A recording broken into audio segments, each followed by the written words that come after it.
What is up, you guys, and welcome back to my channel. So today we're going to be speaking about something that I've been really excited to talk to you guys about for a while, and that's on the alleged possession of two separate individuals, one of them using this possession to attempt to get away with murder. And the story I'm about to tell you is actually the true story, I say that loosely, behind the Conjuring 3 movie that was supposed to come out this year, and then now they've had to push it to next year. But I'm very interested to see how the release of that movie turns out and what people think about it, because there's a lot of controversy surrounding this case, understandably. It instantly reminded me of David Berkowitz, who I covered last year, the serial killer who said that this demon dog told him to kill all of these people. But in the David Berkowitz case, I feel like everyone, for the most part, agreed that he was using this idea of a possession to get out of his own wrongdoing. But there's also a lot of people that really strongly believe that this possession was the cause of the murder that ended up occurring, especially those that follow the teachings and the stories of Ed and Lorraine Warren. So Ed and Lorraine Warren, if you're not aware of who they are paranormal investigators. I believe Ed is no longer alive, but he himself claimed to be a demonologist. They claimed to be mediums, clairvoyants, like anything under that category. They pretty much claimed to be it. They founded the New England Society for Psychic Research in 1952, and they have been involved in some of the most well-known paranormal stories that I'm sure a lot of you guys kind of grew up hearing about. All the Conjuring movies are based off of things that Ed and Lorraine Warren were involved in. The Amityville Horror, Annabelle, it's all falling under them. Now, this particular case that I'm speaking about today is one of the investigations that they were, in fact, involved in since then. And many people have called them out since, claiming that they are phony, that they are scammers, including members of the family that were affected in today's video.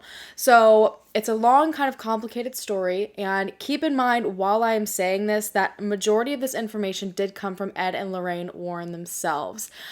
So take everything with a grain of salt, and I'll kind of dig deeper into why this is a problem later on in the video. To start, I want to speak about the murder. On February 16th, 1981, Arne Cheyenne Johnson stabbed his landlord, 40-year-old Alan Bono, with a 5-inch pocket knife. It was the very first murder to occur in Brookfield, Connecticut, and it was a shock to absolutely everyone for more than just that reason. Arne himself, nobody would ever suspect that he would be responsible for something like this. He didn't have a criminal history. Alan had only been living in Brookfield, I believe, for about 6 months, and Arne was also just known to be a great guy. He was helpful to his family, his fiance's family. He was only 19 years old at the time, and this was just something totally out of left field. Within an hour of the crime, authorities managed to find Arne kind of hiding out 2 miles away from the crime. And I believe they connected him to it because there were people that he knew that were with him at the time that witnessed everything. His pocket knife was left at the scene. So they found him and obviously threw him in jail and were going to charge him for the murder of Alan Bono. Authorities had made up their mind at this point that he likely just committed this crime out of jealousy.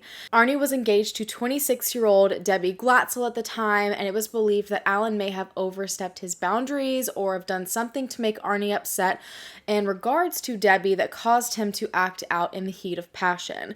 But on February 17th, 1981, just a day after Arne was arrested and the murder occurred, Lorraine Warren showed up to the Brookfield Police Department and informed them that Arne in no way, shape, or form acted on his own will. Instead, he was possessed, and there was quite the story behind this claim. So let's backtrack all the way to when Arne and Debbie met.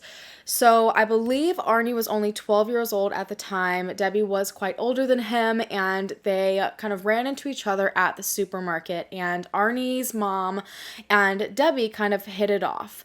Arne, on the other hand, absolutely fell in love with Debbie at first sight. Debbie ended up becoming really close to Arne's mom. At the time, she was a single mother from what I am seeing. I believe that Arne's father left when he was just a few months old. So Debbie would come and he would help entertain all the kids, and he would hang out with Arne's mom. And then by the time Arne was 16 years old, he decided he wanted to ask Debbie out on a date. According to Debbie, they fell in love instantly, and almost just as quickly, they managed to kind of take take over the role of caretakers of all of Arne's siblings. Arne's mom was busy trying to make ends meet, but then she fell really, really sick and was no longer able to work, so Arne had to drop out of high school. He dropped out of high school. He found every job that he possibly could. Debbie also was working and trying to help. But Arne and Debbie had big plans together. They wanted to start their own business. They wanted to move out to the country where there wasn't as much crime and craziness happening around them. And they especially wanted to travel the world. They thought, work hard when we're young so that when we're older, we can enjoy all of our free time. But in June of 1980, things started to go downhill. Arne was spending a lot of time with Debbie Glatzel's family, and I am not sure if he was living there. I know that some sources state that he was. I could not figure out either way, so wanted to throw both of those out there. But he had plans with Debbie at this point to go ahead and rent or buy a home in the country so that he could move his family there. You know, he had all these younger siblings that he was taking care of, and his mom was sick, and they lived in a neighborhood that was dangerous. There was a lot of violent crime, so he wanted to move them as far away as possible. And they ended up finding the perfect house on Old Holliesville Road, tucked into the country, but it was still pretty close to the city to where they could still get to their jobs, and everything seemed to be working out for them. Every plan that they had was slowly starting to fall into place until they started to work in this home that they were about to move into. So again, I've seen they rented it, I've seen they bought it, but either way, previous tenants had left a few things behind in the home. And I'm not sure the reasonings behind the tenants prior leaving, but they had to go and do a lot of cleaning. They had to get some things out of the house, and Debbie's family decided to help them do this. They were cleaning up the house, and they were having a good time at first. There was a waterbed that was left in one of the bedrooms, and they were all taking turns, laying on it apparently, and having fun because it felt super weird. But I've seen that Debbie's 11-year-old little brother named David would not get on the bed. He was just kind of a more shy, quiet kid, so I don't think that was all too surprising. Again, that could also be something that's been fluffed up in all of the 1 million different versions of the story that you can find online, but he wouldn't get on the bed. Now, no one thought anything of it until later that day. They ended up witnessing David collapse onto this bed, and they were alarmed at first because, first of all, he didn't want to get on the bed prior, and second of all, he kind of was like flung onto the bed. And when he got up, what he had to say was terrifying. He was in a bit of a panic, and he said that an old man had pushed him onto the bed. And this old man was wearing torn clothing, I believe a plaid shirt, and his skin looked really, really strange, and he just shoved David on the bed and looked at him and said, "Beware." David was very shaken up. He wouldn't do much around the house anymore, so initially they kind of thought he was just making this story up to get out of cleaning the house, but later that night he claimed to have seen this man again, and the more that he told his family, the more they realized there was something serious going on. David claimed that the old man was showing up, harassing and threatening him. Sometimes the man's appearance would change. At some point his skin turned from just looking strange to appearing completely burnt. He had animal-like features such as horns and pointed ears and jagged teeth, and he apparently had hooves as feet. And over the next 12 days after the incident at the old country house, things just progressively got worse. David ended up having night terrors every single night, all night long, to the point where family had to sit with him to attempt to calm him down every couple of minutes when he would wake up screaming. He would continuously say this old man with jagged teeth, black eyes, wasn't leaving him alone. And then slowly these experiences that had pretty much restricted themselves to only nighttime started to happen during the day. David would be sitting at the table, and all of a sudden they said he would look up and it was like David was gone. His eyes would look different. Sometimes it was just the white of his eyes. His expression would change, and then he would let out this bone-chilling laugh. David's family also reported that around this time, many other things in the house started to happen, not directly involved with David. There would be clothes in the different family members' rooms that would be thrown out of drawers. There was a cake pan that apparently flew up off the counter directly into the ceiling, and it left a big mark on the ceiling.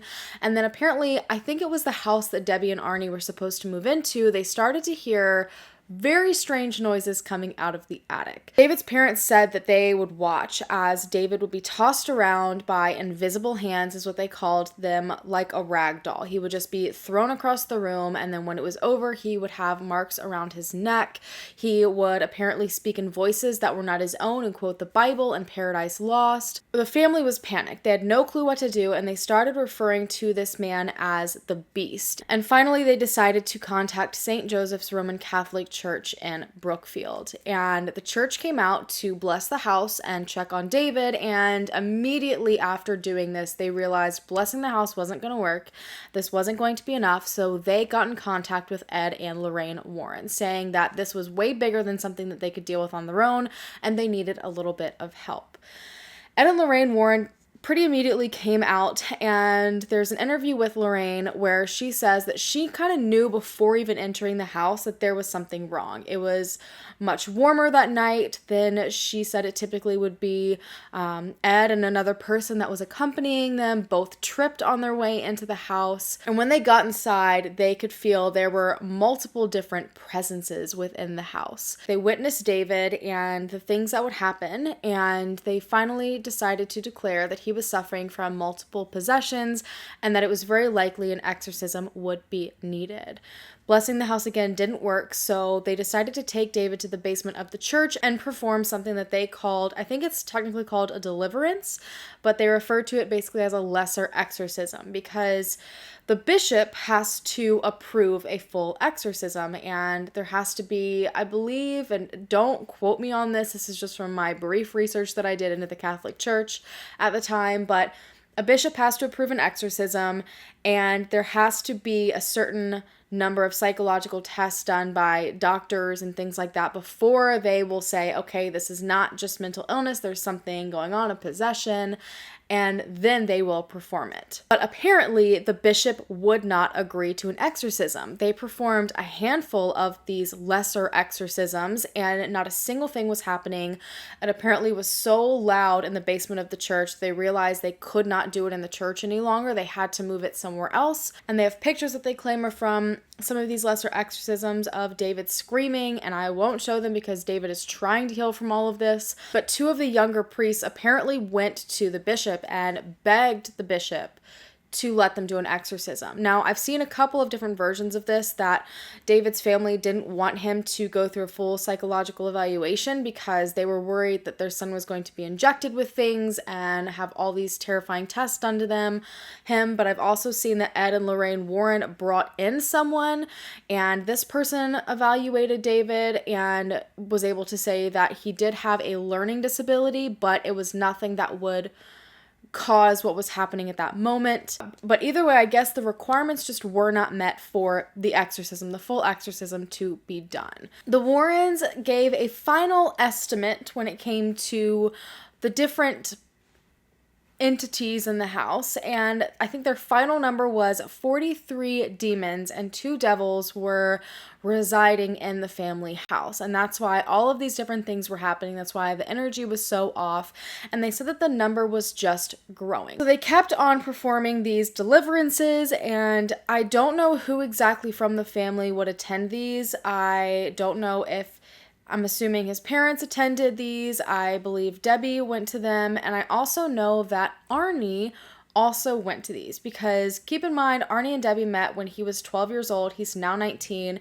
He's known the family for years at this point, and he probably, was very familiar with David and wanted to help in any way he could, because again, it was known that he was a very helpful person that cared a lot about people from what everyone was saying. So he would go to a lot of these different deliverances, and there's even apparently pictures, according to the Warrens, of Arne over David, and every time, something would happen, he would press across to David's head. And there's allegedly, again, pictures of this. There are a ton of different claims of things that happened during these deliverances, that David would, spit and scream, and he would speak, with multiple voices that weren't his own. He would levitate. date. They said that he even predicted a murder, a little bit of foreshadowing there, but ultimately it seemed that nothing they were doing was helping David at all. And in October of 1980, just months before the murder occurred of Alan Bono, it's also been said that the family ended up going directly to the police department, and they were like, look, there is something going on. We are dealing with potentially a possession, and we've seen what's happening. Basically said, we're worried that there is going to be a lot of violence. Like, everything so far has been very violent, and we just wanted to let authorities know because we're scared, basically, and we wanted to warn you. Now, again, I cannot confirm that. I don't know if authorities have ever confirmed that. Again, most of this is coming from Ed and Lorraine Warren. Now, while Arne was at one of these deliverances, he made something considered to be a crucial mistake by everyone involved.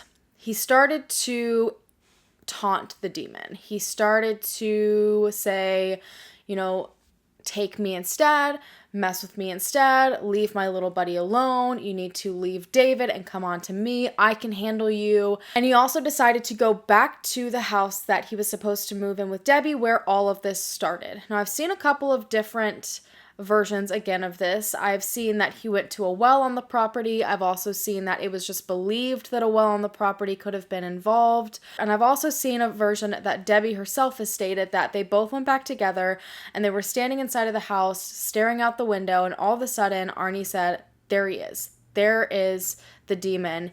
He's coming for us. And then right after that, he just snapped. He totally switched. His face went stone cold. He was just staring off into the distance. And he, according to Debbie, started growling just like her brother would do.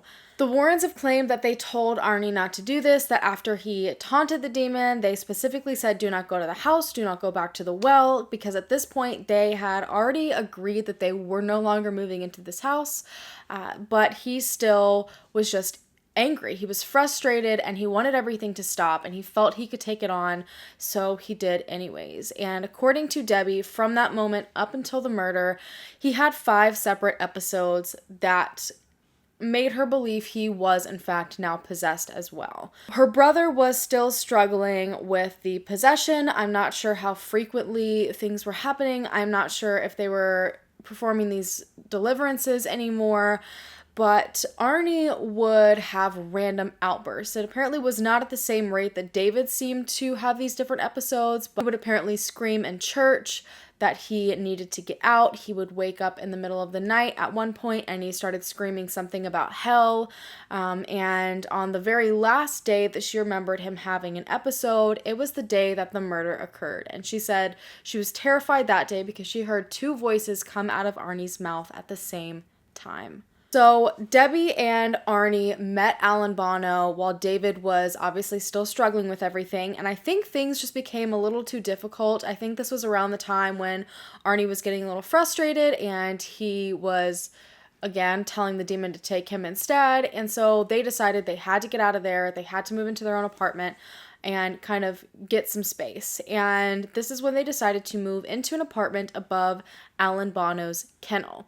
Now, as I said, Alan had only been living there for about 6 months, and I'm not exactly sure how they met, but they all got along right away because they all wanted to be free spirits. I guess Alan traveled the world a ton. He spent some time living in Australia.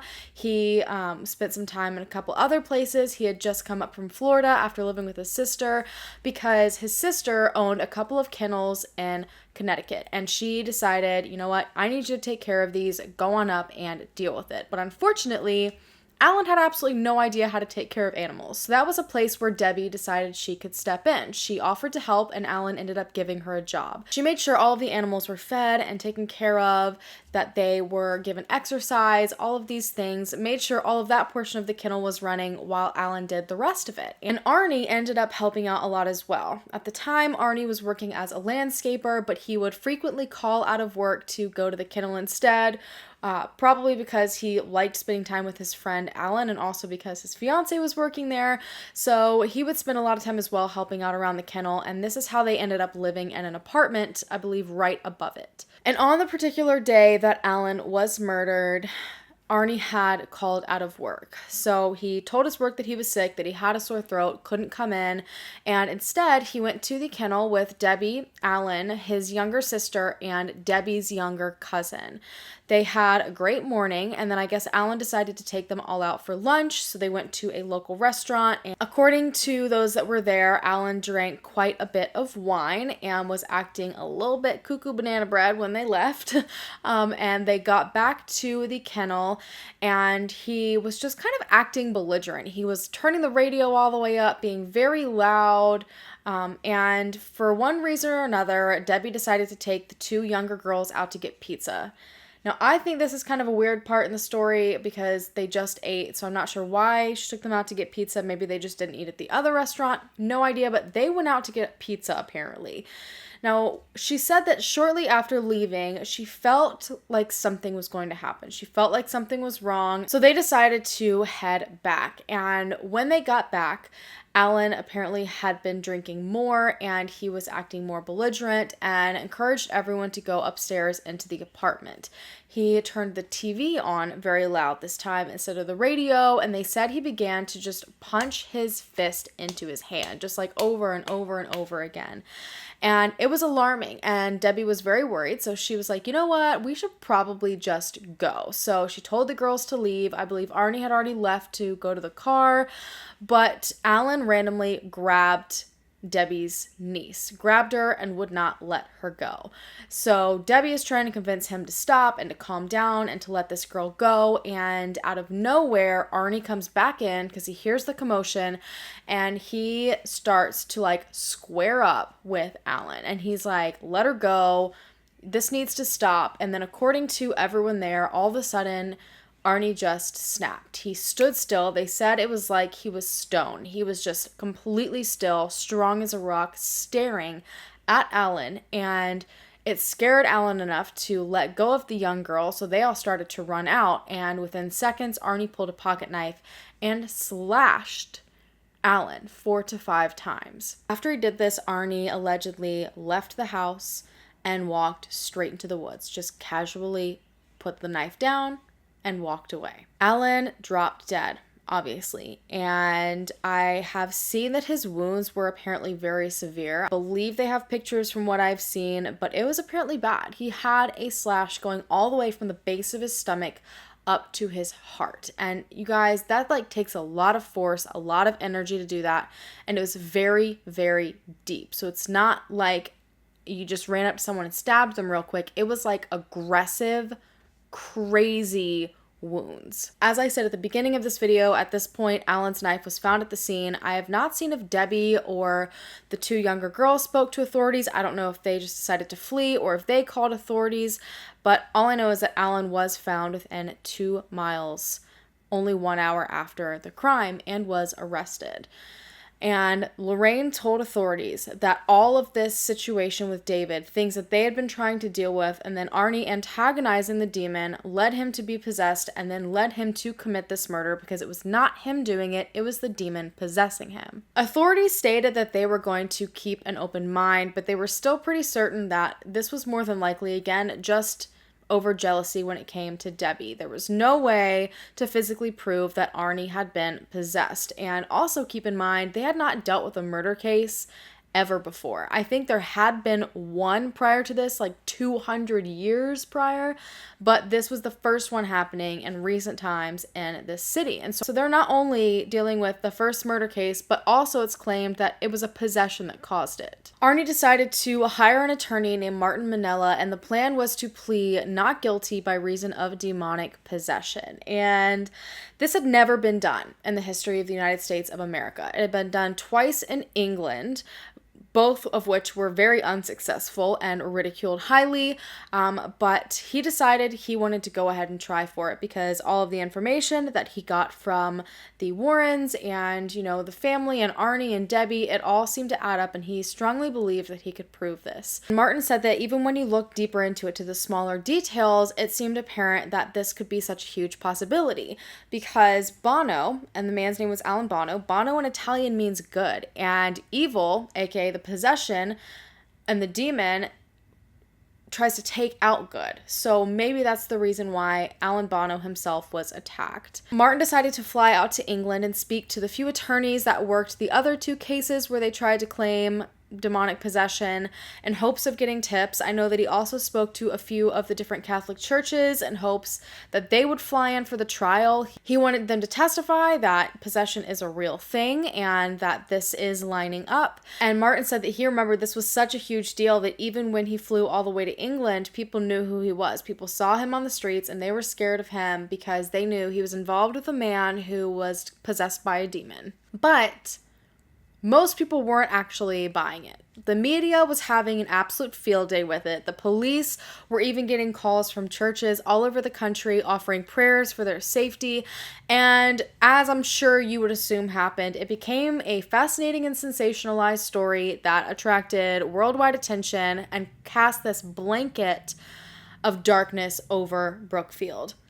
They knew that Ed and Lorraine Warren had been involved in a bunch of other situations, including more recently the Amityville Horror, and they did not want Brookfield to become this place that people came to either gawk at or people wouldn't come to at all because they were terrified of it. But Martin, the Glatzel family, all of them claimed that this was absolutely true and they were going to push to prove it. Martin Manella announced that he was going to subpoena the 4 priests that were involved in an attempt to dispel the demons from David so that they could tell everyone what happened. I have even seen Ed and Lorraine Warren claim that there were 6 different priests that were involved.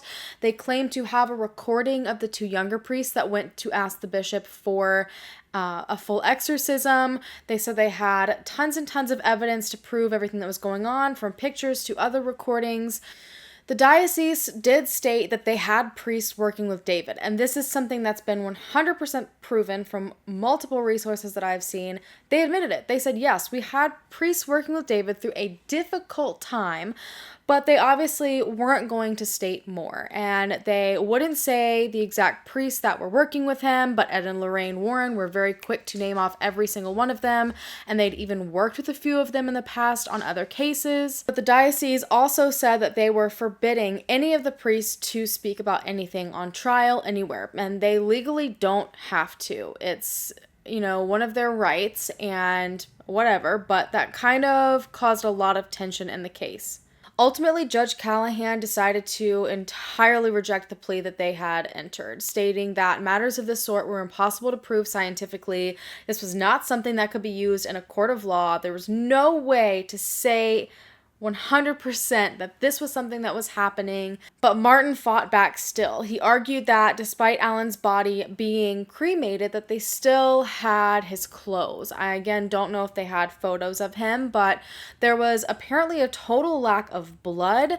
There was a total lack of tears. Like everything that you would expect to see on Alan's clothing had Arne as himself attacked him and inflicted all of these very severe wounds, you would see something different. And he said it just was not there, proving that this was a demonic possession. Still, nobody believed, and the judge stood his ground, so they ended up just putting in a self-defense plea, knowing that this was their best bet. Then finally, on November 24th, Arne was convicted and subsequently sentenced to 10 to 20 years in prison for the murder of Alan Bono.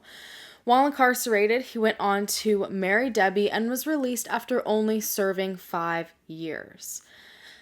As most things go with the Warrens, a book deal was signed pretty quickly, and this book was created, allegedly, with the help of the Warrens and the help of the Glatzel family, and it was called The Devil in Connecticut, and I've actually spoken about this book before. A few different movies were created as well, but not everyone in the family accepted all of this. David and Debbie had a brother at the time that was 16 years old, and his name is Carl. And he, to this day, says that all of this entire story is fabricated. He said that from day one, he knew that there was something not right, and he felt like his entire family was being exploited for money purposes. Apparently, Debbie had a fascination with things like this. She watched The Exorcist on television and had even gone to one of Ed and Lorraine's lectures. I don't know if this was because David was struggling with something and she maybe believed that was what was happening, or if this was something that she did before he started struggling, so she kind of wanted the shoe to fit. I'm not sure, but either way, Carl claimed that Ed and Lorraine promised his family millions of dollars, that this would get them all sorts of attention, and then after that, all of a sudden it would get Arne out of jail. They'd be able to live this lavish life, but unfortunately, that's just not what happened. Carl said that his family was ridiculed. Everyone was terrified of him. Everyone was terrified of his brother.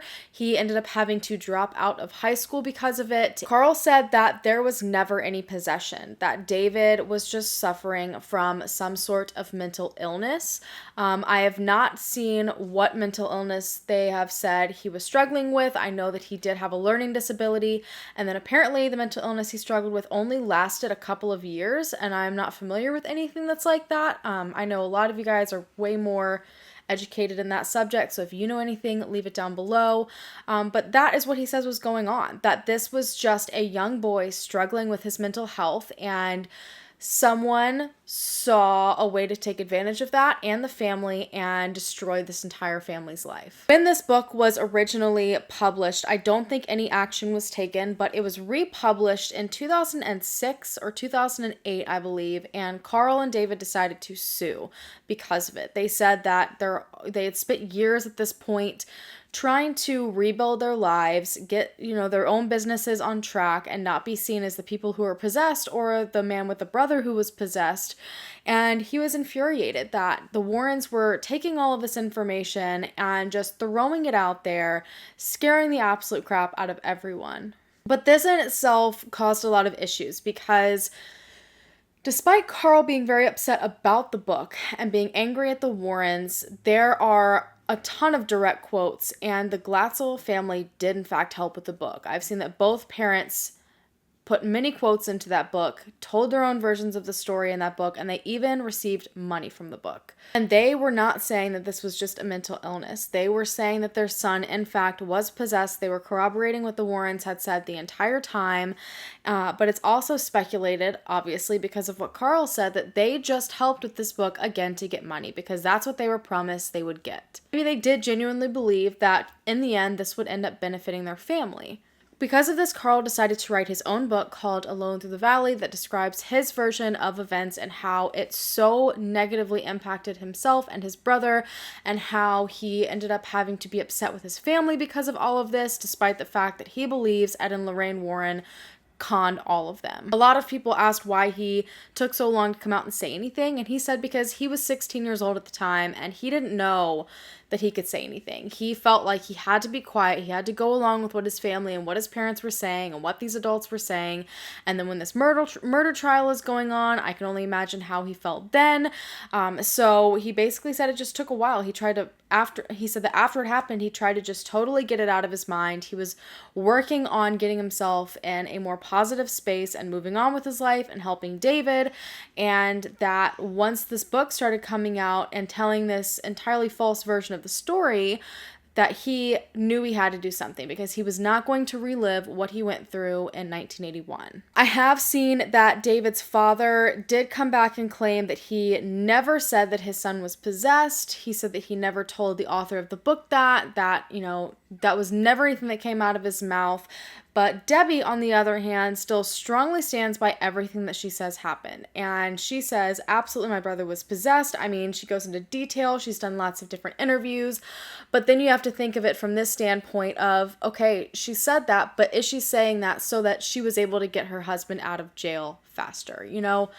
It just seems like a potentially very self-serving situation from every single angle. And this is what's so scary to me about these types of situations. And I know a lot of you guys probably came onto this video like hoping for a scary story and for me to convince you it's real, but so many lives were affected.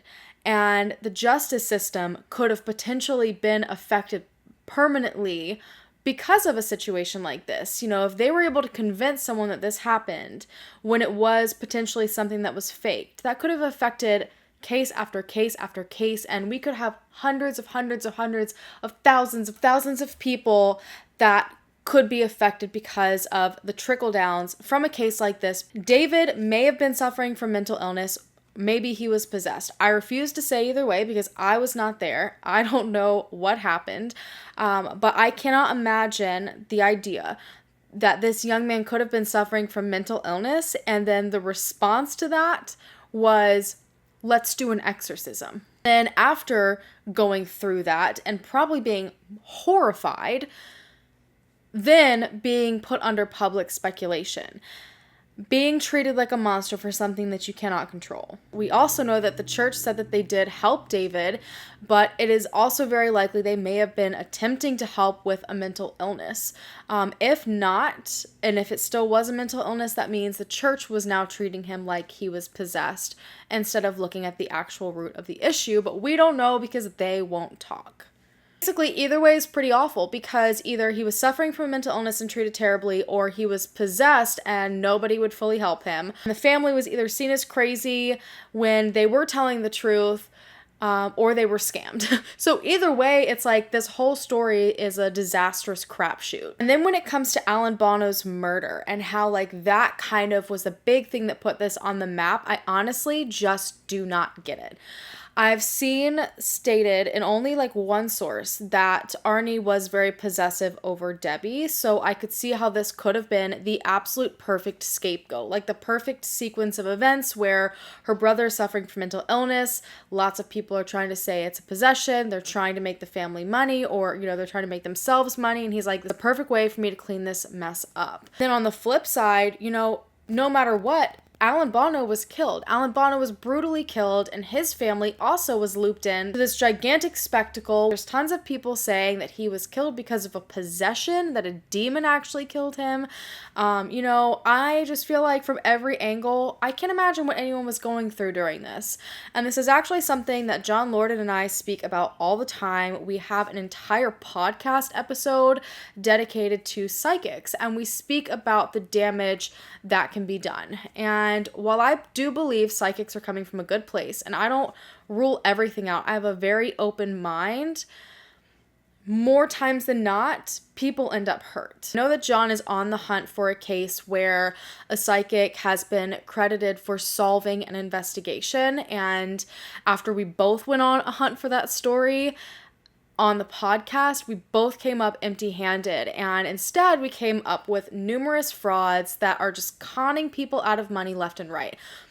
We're talking about emotionally distraught people, very sensitive people in sensitive spots in their lives regarding sensitive subjects like missing persons, these potential possessions, things like that. It's scary because we love the supernatural. I feel like as human beings, we love a good mystery. After all, that's half the reason why a lot of you guys probably enjoy this channel and why we're so fascinated in true crime is because we like a mystery and we like this challenge and this thought of, the unknown, and we want to believe in it. I think as a human race, that's just how we are, but that's what can make situations like this so dangerous because we're wanting to believe in something, but this something also has no proof behind it and like no backing necessarily behind it in the court of law or in that sort of sense. I hope you guys know what I'm saying. And unfortunately, families in these types of situations, they're usually at a point of desperation. More oftentimes than not, they've exhausted all other options, and this is the one thing that they feel can give them answers. And it's very easy as someone claiming to be a psychic to give answers that people want to hear to keep them coming back. Now, I will be the first to admit, I'm not totally discrediting psychics, and I do want to make that very clear. I've seen through my research, including this video and what Carl is claiming, how it can harm people. For example, Sylvia Brown. She did a bunch of different televised readings live, and she told Amanda Berry's mother that on live television that her daughter was dead. And shortly after this, Amanda Berry's mother died. This woman died thinking her daughter was dead because of a psychic, and Amanda Berry ended up being found alive. So it's just a very slippery slope because, again, I don't want to discredit people in these situations. There's obviously frauds in every industry and realm, but just more often than not, so much damage is done. And so it's very frustrating because I've also looked into cases like the one that I did for the podcast episode where It is so crazy. It is so crazy what this woman found and like what she saw. In the podcast episode, this woman, totally unrelated to a case, had a vision of where a body was, went to the police and reported it, not knowing what was going on. Authorities didn't listen, and she went out and found the body, and she was totally ruled out in the end. There's no way she could have known it otherwise. So like, I get it. It's so crazy sometimes what happens, but again, it's just this slippery slope, and that's why I wanted to tell you guys and show you guys an example of this week. But I want to get your opinion on this, and I really wanted to show you like kind of the flip side, both sides of one of these situations where there is a ton of people that believe this is true, and then a ton of people, including family, that believe it's not, and how it's gone on to affect all of these different people that were involved. So which way do you think it is? Do you think it really was a possession and that Alan Bono just happened to be at the wrong place at the wrong time after Arne was possessed? Or do you believe that this was all just one gigantic hoax and scheme? On that note, you guys, I'm going to go ahead and go. If you haven't already, hit the subscribe button down below to become a part of the Hallan fam so we can hopefully bring them home together, and I will see you guys in my next video. Bye.